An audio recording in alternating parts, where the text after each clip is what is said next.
This is the Ohio Farm Bureau podcast. Thank you for watching. I'm Ty Higgins. The Ohio Agriculture Conservation Initiative, otherwise known as OACI, rolled out the findings of its 2023 assessment survey report on practices being used by farmers in the Sandusky watershed to manage water and manage those nutrients.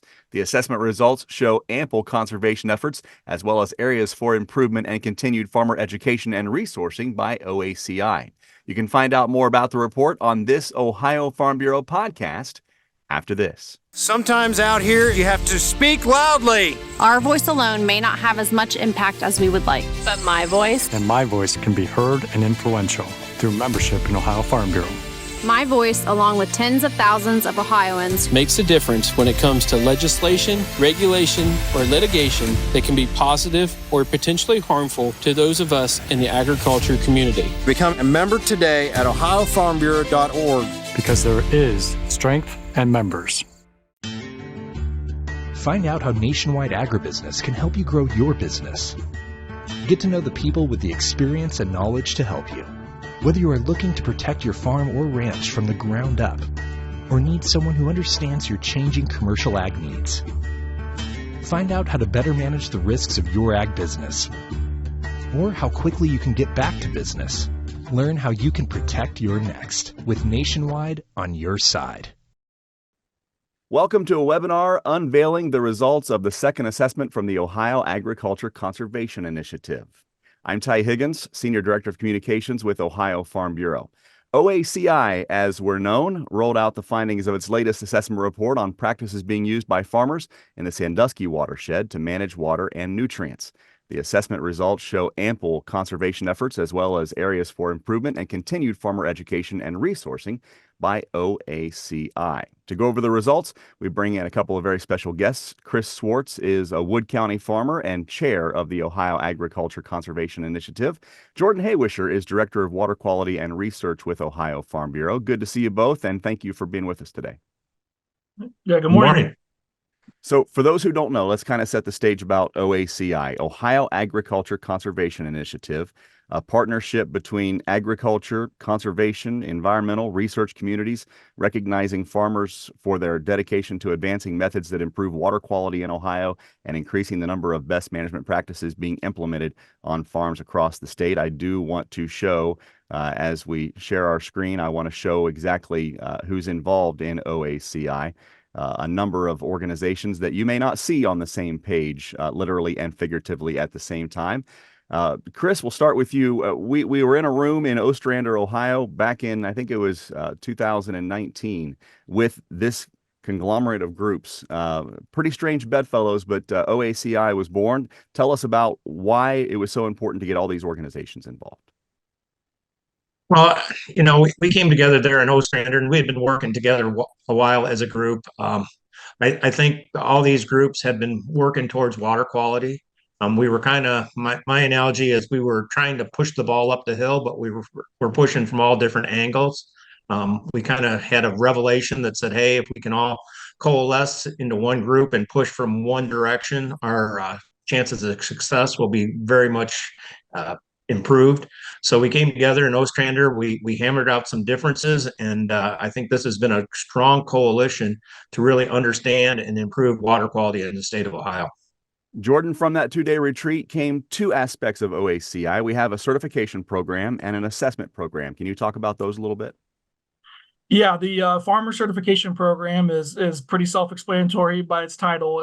It gives farmers an opportunity to evaluate themselves and get a score for what they're doing as a farmer. I wouldn't say we were judging them by any means, but it allows them to get an idea of what what they're doing on their farm and how they sit compared to others, and it allows them for an opportunity to maybe pick a couple spots where they think they may have scored a little lower than they expected, and possibly join a program like H2 Ohio if they aren't already, or use EQIP through NRCS. And so it helps our farmers kind of identify, where they want to add in some practices. The second one is a farm field assessment program. So we are doing assessments/surveys on about 500 farm fields in different watersheds throughout the years. and trying to gather a baseline of conservation and farming techniques to allow us to see how things change over time and to get some real-time data on actually what's happening on our farm, as opposed to allowing other people to maybe take guesses on the adoption levels of certain practices. This allows for a number of different things. It allows for our farmers to see what their other farmers are doing. It allows for our researchers to understand, what level of adoption is there, so they can kind of model what the predicted outcomes could be of some of our rain events and some of our changes in practices. And it just gives our government programs an idea of how things are working and where things need to be improved or celebrated. So the first assessment report was released back in 2022. The Maumee River watershed got data from those farmers in that part of the state. This second assessment comes from the Sandusky watershed, HUC 8. So you'll see the area, the counties involved, and how many fields were completed in this survey. And Jordan, later on in the webinar, we're going to talk about our game plan moving forward. We have numerous watersheds in Northwest Ohio that are part of our plan. Yeah. Yeah, I mean, our plan is to keep moving around the countryside. Some of this kind of coincides with the rollout of H2 Ohio. That's one of the biggest undertakings we've ever had conservation-wise in our state. And it allows us to be able to accurately judge where those watersheds were prior to H2 Ohio coming in, and it gives a nice little jumping off point to see what types of conservation practices and the amount of it has been adopted over the years. Those watching the webinar will be able to see the counties on the screen. This is also a podcast, so let me list them off for you in this particular HUC 8. Crawford, Erie, Hardin, Marion, Ottawa, Sandusky, Seneca, and Wyandotte were the counties, totaling 433 fields in those counties in the Sandusky watershed. So some of the key findings coming out of this assessment: approximately 57% of the fields surveyed currently enrolled in a cost share conservation program, including both state and federal level programs. The assessment found that most farmers were testing their soil, 92% of the surveyed fields being sampled at least once every 4 years. Approximately 62% of fields surveyed had phosphorus applied using VRT, variable rate technology. 21% of the fields had nitrogen applied using VRT. 55% of the fields either no-tilled or minimally tilled. The assessment also found 59% of the farmland assessed owned by the farmer, 41% was in a lease. Farm familiarity is very high. 92% of the fields managed by the farmer for 3 years or longer, only 8% being farmed less than 3 years.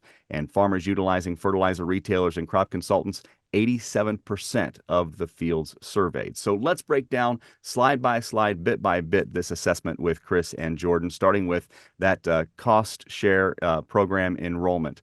Approximately 57%, as I mentioned, of the fields in the watershed at the time they were surveyed enrolled in a cost share conservation program. That includes local, state, and federal programs. 42% of those acres enrolled in H2 Ohio. Chris, you're relatively close as a farmer to this part of the state. Anything stick out to you on this particular slide?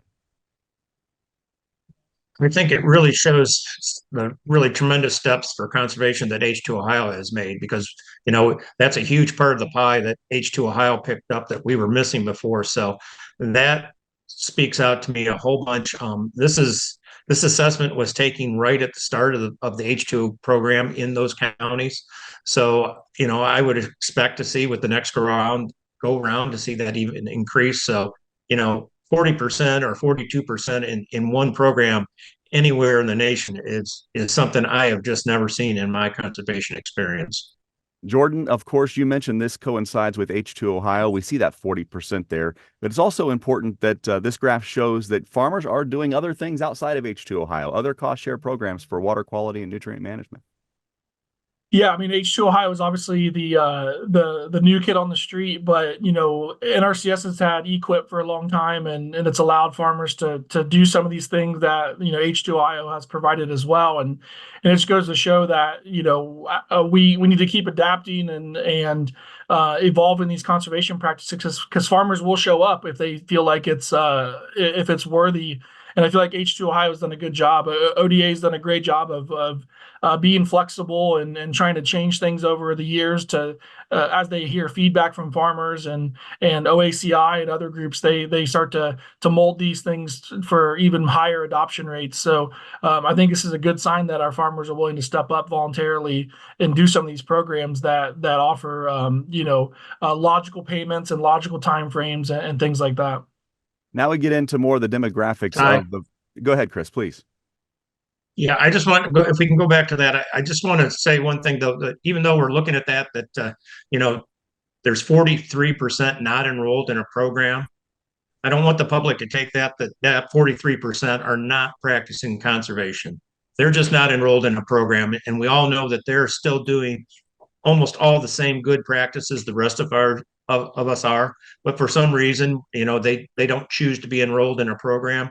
So, looking at this and saying, hey, we still have 43% of the producers out there doing substandard practices is really untrue. Those guys, by and large, are doing really good practices. They're just not in a program that cost shares with them right now. So, if we look overall, our percentage of farmers doing good conservation is, up in the 90s on this. So that's the good takeaway for me from this. It's a great point, and I appreciate you pointing that out on that particular slide, because that does maybe stick out for some people that don't understand what's happening in Ohio agriculture. I get into some of the more demographic stats of these farmers in this particular Huck 8 Sandusky River watershed. Starting with the acres farmed, and those that are watching the webinar will see that about 33% of the acres farmed are between 25 and 5,000 acres. That's the total farm for the farmers that we surveyed for this report.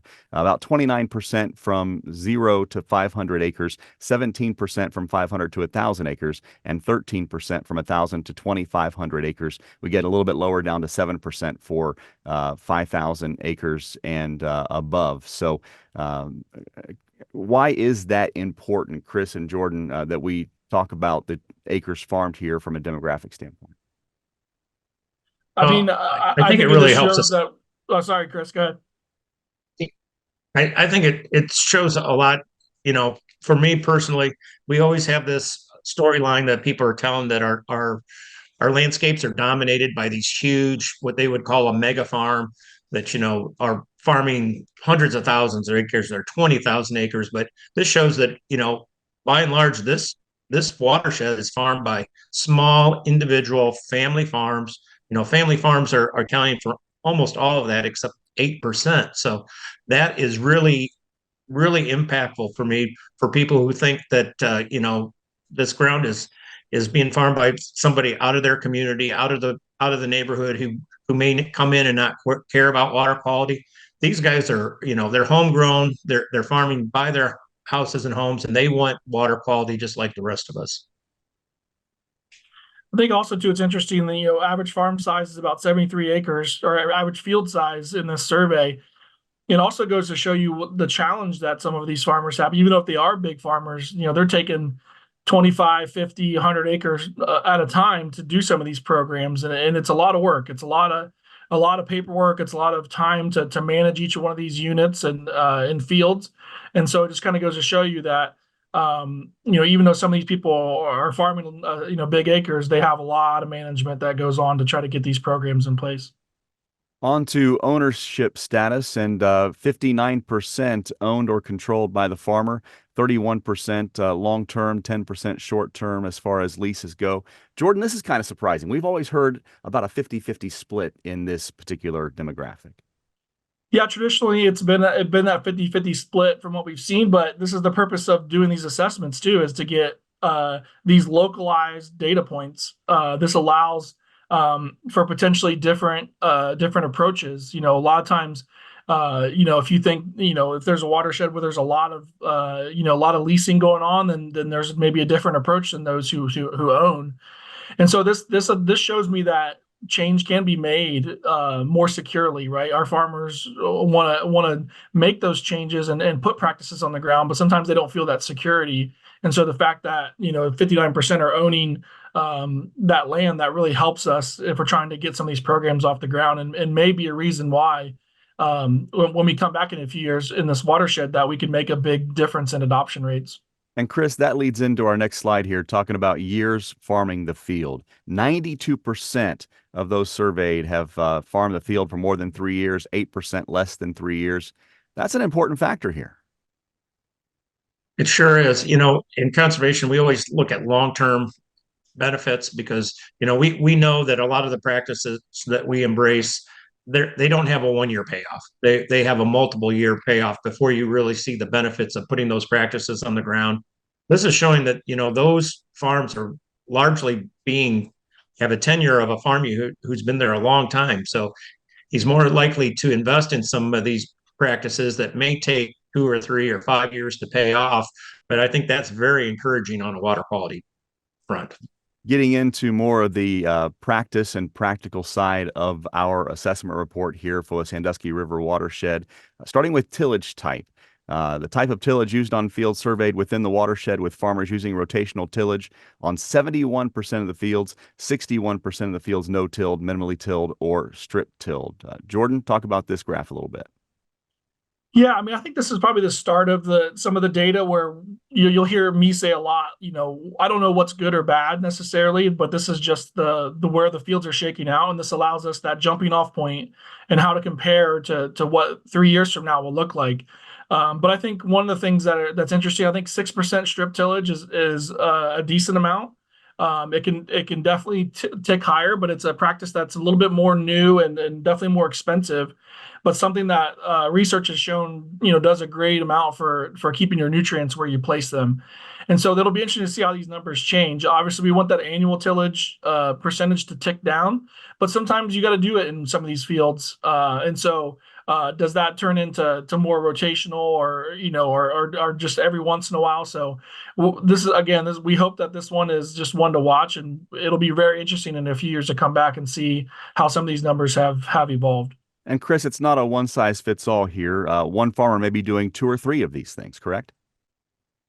Yeah, absolutely. And we all know we have different crops and different circumstances every year, and you're not treating every field the same.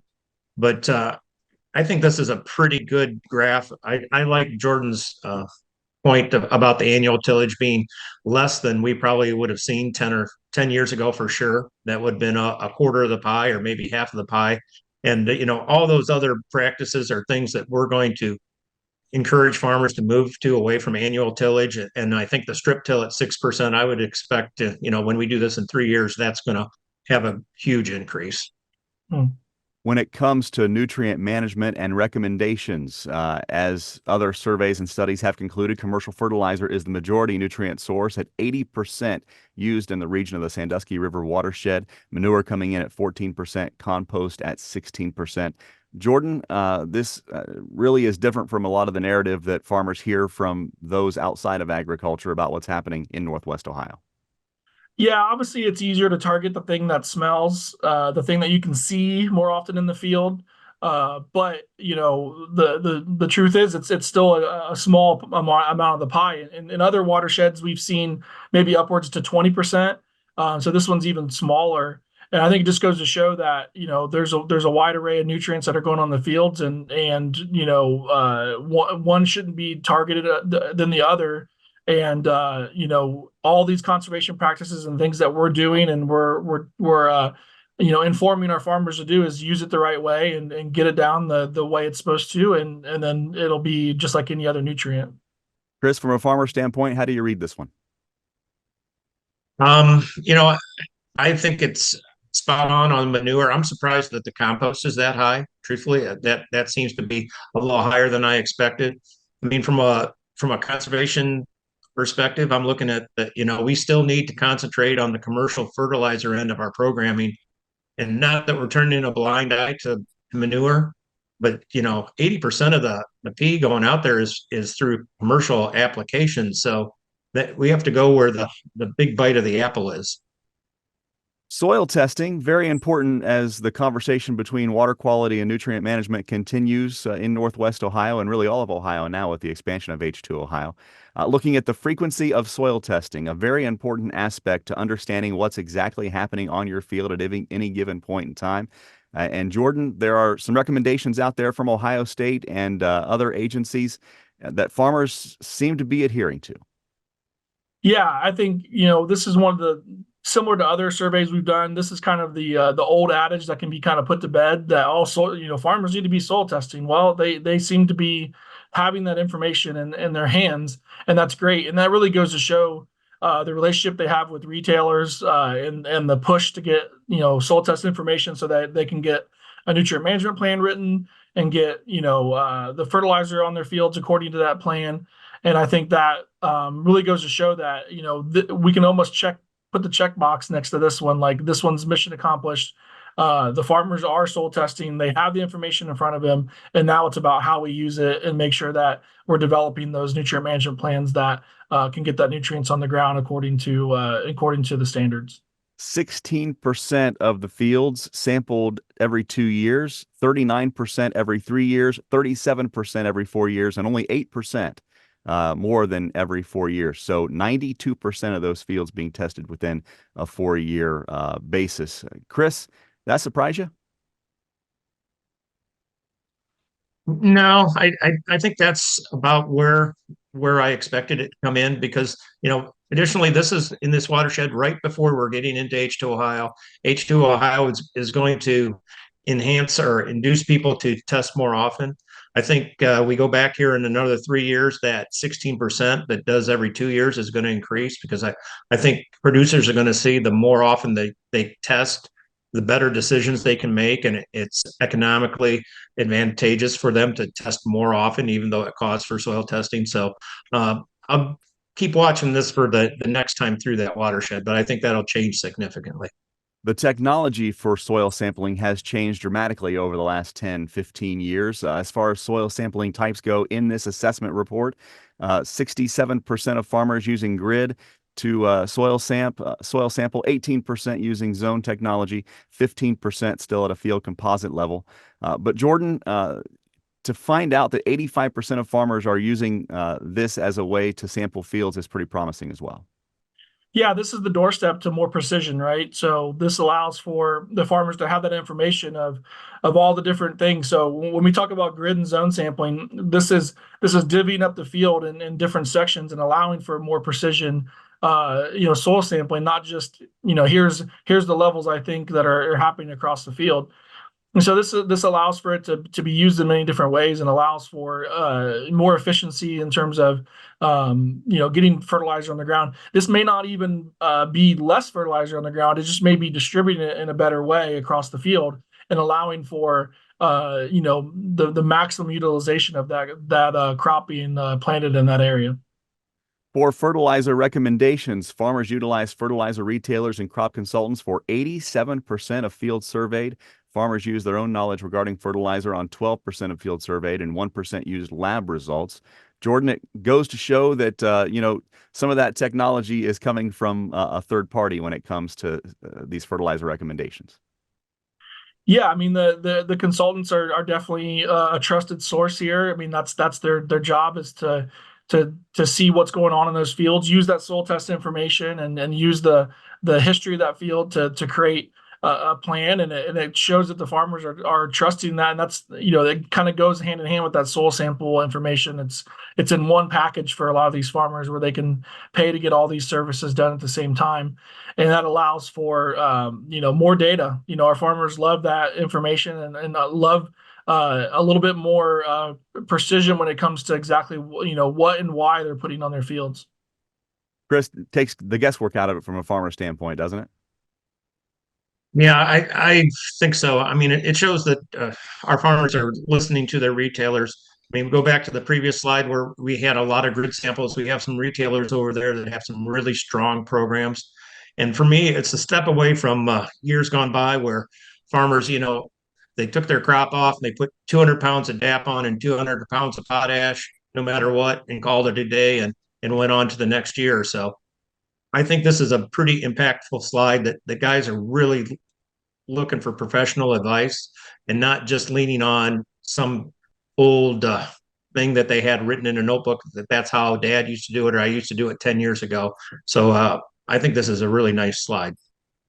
Nutrient management plans. Jordan said the word gateway. They're the gateway into H2 Ohio funding. We talk about voluntary nutrient management plans and comprehensive nutrient management plans. And this graph shows that farmers are using voluntary nutrient management plans, 41% of the field surveyed. And as far as comprehensive nutrient management plans, they're at 5%. No comes in at 48%, unsure at 6%. Jordan, the takeaway here. Yeah, I mean, like Chris said in one of the earlier slides, we came into this assessment just when H2 Ohio sign up was happening. And so you cannot participate in H2 Ohio without a nutrient management plan. And so I would imagine this percentage, by the end of the year we surveyed, it was already jumped up pretty high. So this is one that I expect to be, pretty significantly different in a few years. But yeah, I mean, you need to have a nutrient management plan. You need to make sure you understand what exactly needs to go on that field and have it, looked over by a professional. Obviously, we saw that the retailers have a pretty good influence, or crop consultants have a pretty good influence. So I think this one will be drastically changed the next time around.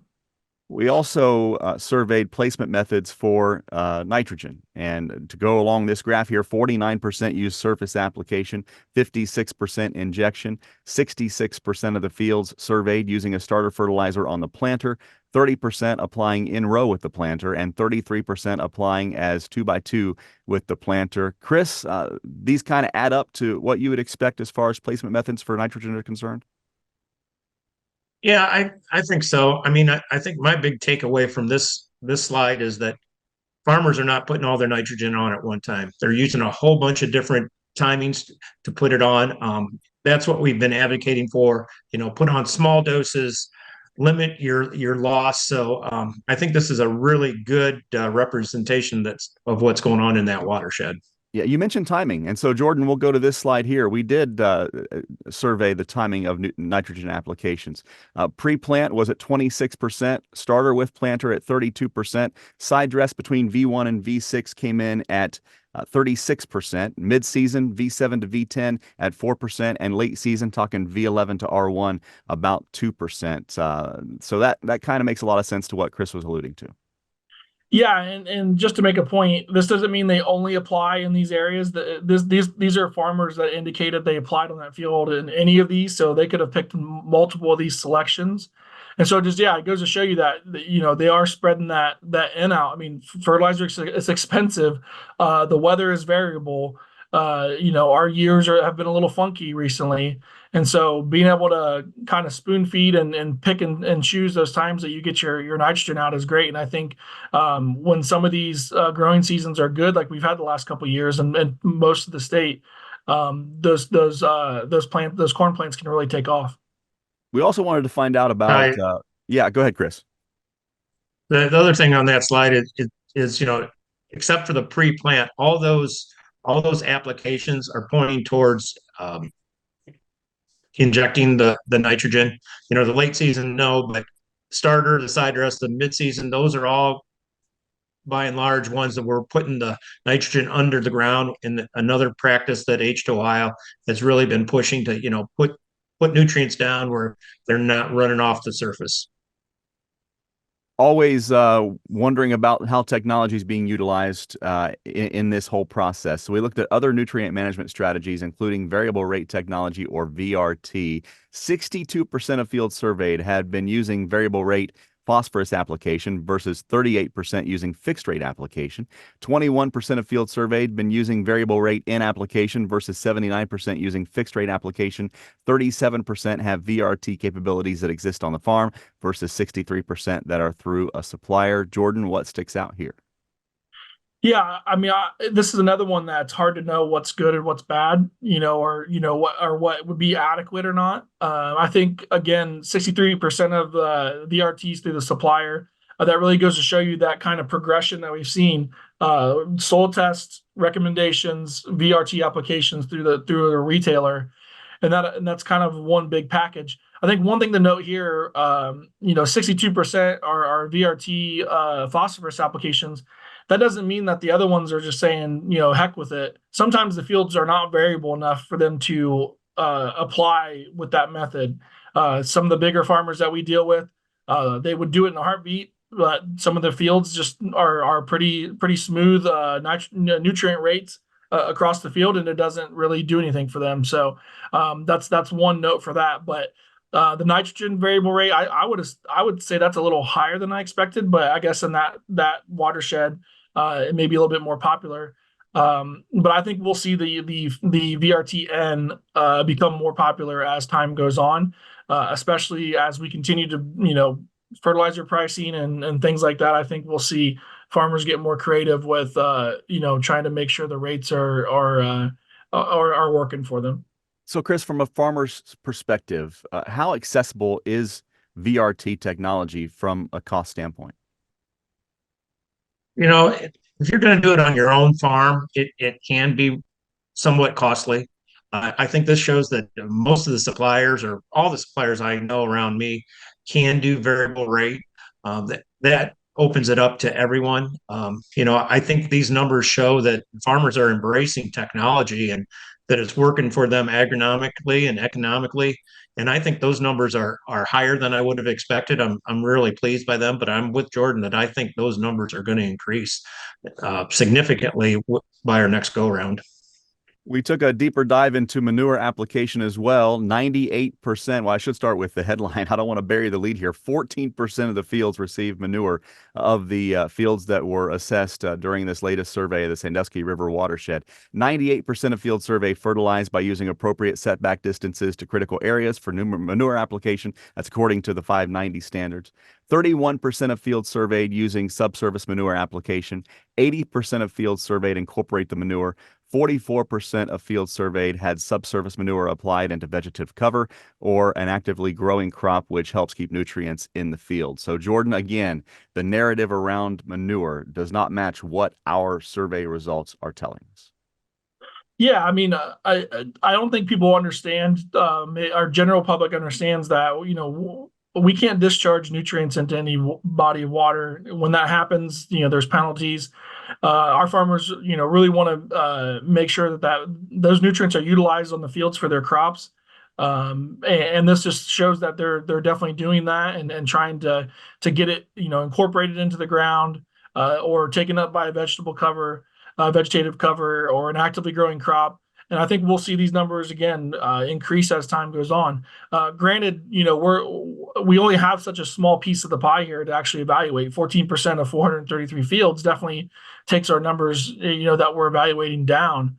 But I think it goes to show that there's definitely some positives here on manure application, and I think again we'll see that that utilization go further and further because as fertilizer prices go up, manure becomes more valuable, and I think utilizing it across more fields will probably be something we see in the future. And Chris, on the back end, we talk about maybe changing this question a little bit. Farmers may not even know they're doing 590 standards. They just know that they have to do them and not know what they're specifically called, right? Yeah, I think so. I think the recognition of 590, a lot of guys don't realize that those are the standards they're following. My takeaway from this is that, I think some of the stories around it, that it's only the large operations that are regulated that are forced to do the right thing. And that if you're just underneath those thresholds, those guys are doing a really terrible job. And this is showing me that, by and large, all the manure users are doing really good practices, 98% following the setback standards. If you're following 590 for setbacks, you're probably following most of the 590 regulations, whether they're called 590 or not. So I think we have an educational challenge there to get people to come to know that what 590 is and that they're doing those standards, so we can talk about it a little more prominently. But I think this is another good slide for us. The next two slides kind of go hand in hand, so I'll buzz through the first one here with just the data. Water management structures and drainage improvement help to minimize soil erosion. So we surveyed farmers and these fields about what type of management structures are being used. These are by number of fields. So 4 use blind inlets, 39 use buffers, 11 controlled damage, and 116 grassed waterways. And we'll mention that first and then show the next slide, which has the associated costs with those particular water management structures. The buffers range from $100 to $200 per acre, controlled drainage $2,000 to $4,000 an acre, grass waterways $4 to $5 per linear foot, and blind inlets $3,000 to $4,000. And Jordan, you do a lot of work with the Blanchard River demonstration farms. You see these invoices come in for these practices, an important reason that farmers want to get involved in H2 Ohio to put more of these things in place. Yeah, absolutely. I think there's a lot of need and a lot of want from farmers to do some of these structural practices and buffers and grass waterways and things. Granted, not every field is capable of putting some of these practices on. There's a lot of slope differences and a lot of the layout of the field that makes it a little tricky sometimes if you want to do some of these things. But it's very impactful. Some of these practices can do so well with our water management and then in turn our nutrient management that comes in the water. And I think especially like controlled drainage, those have gone. There's so many of those that have gone in the fields across the Western Lake Erie Basin in the last 10 or 15 years. We've really seen an increase in that. And I think we'll continue to see more and more of these be placed because a lot of these things are fairly permanent. And, we'll keep chipping away at those lists. Our soil and water folks in our counties do tremendous work trying to get these on the ground, and programs like H2 Ohio and EQIP will continue to put those along the countryside. Chris, these dollars goes to show how important H2 Ohio is to get the funding to farmers to get these practices and other practices within the program associated on their farm. Yeah, some of these are really costly. The controlled drainage especially is costly to put in, and it's hard to paint an agronomic benefit for them. Sometimes they can, but that's just a cost that farmers have to absorb. So without H2 Ohio, our programming, our controlled drainage structure numbers would be way down.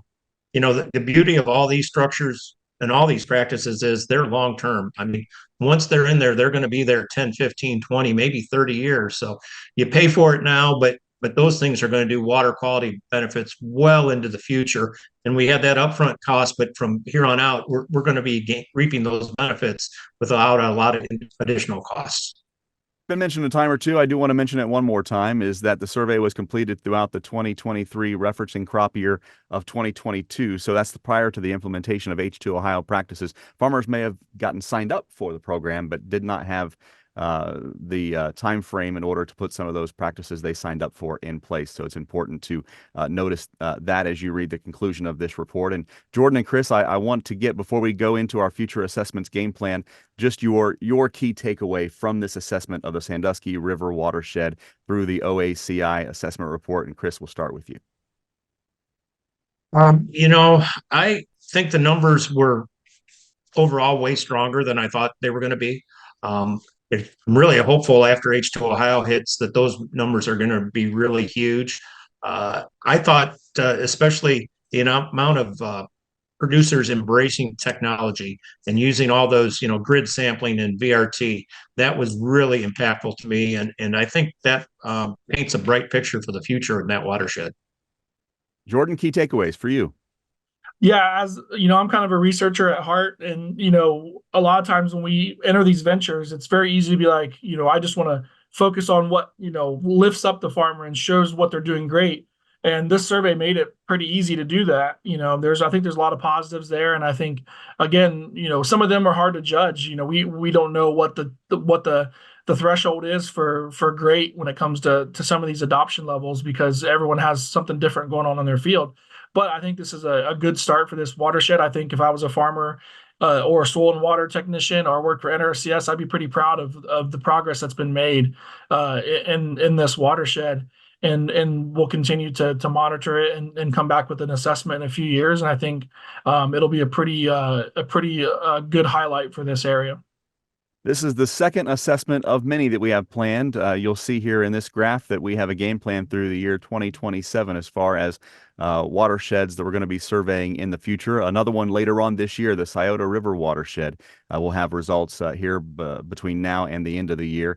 And then we get into the Western Lake Erie Basin as a whole for the 2023 season, Auglaize watershed as well.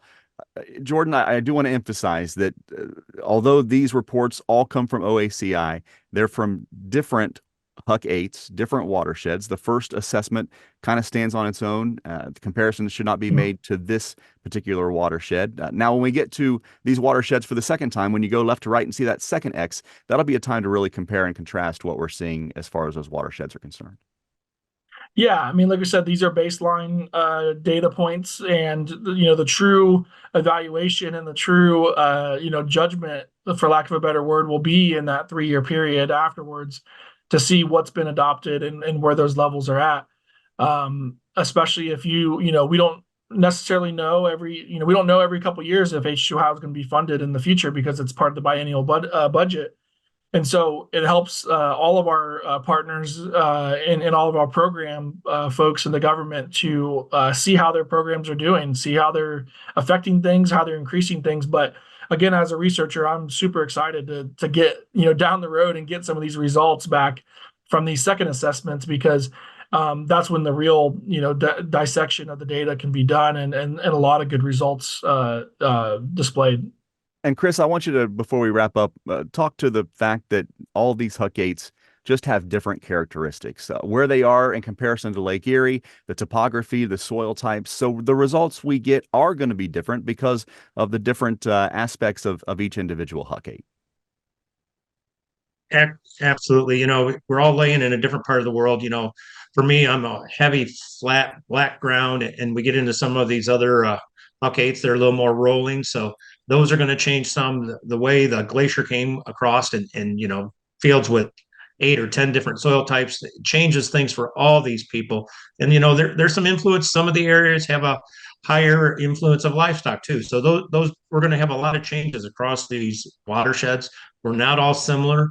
But I think, like Jordan said, once we start getting multiple data points in one watershed and we get our experience 4 or 5 years down the road, we're really going to be able to size different watersheds against each other and see what works in one and make some really good decisions. You can find out more about the Ohio Agriculture Conservation Initiative on our website at ohioaci.org. That's ohioaci.org. You can actually view the entire assessment report there as well. Get all the latest news about OACI and H2 Ohio on that website as well. Chris Schwartz is a Wood County farmer and chairman of the Ohio Agriculture Conservation Initiative. Jordan Haywisher is director of water quality and research with Ohio Farm Bureau. Really appreciate you both so much for taking time to decipher all of this data and help us put it all into perspective. Thank you so much. Thank you. Thank you.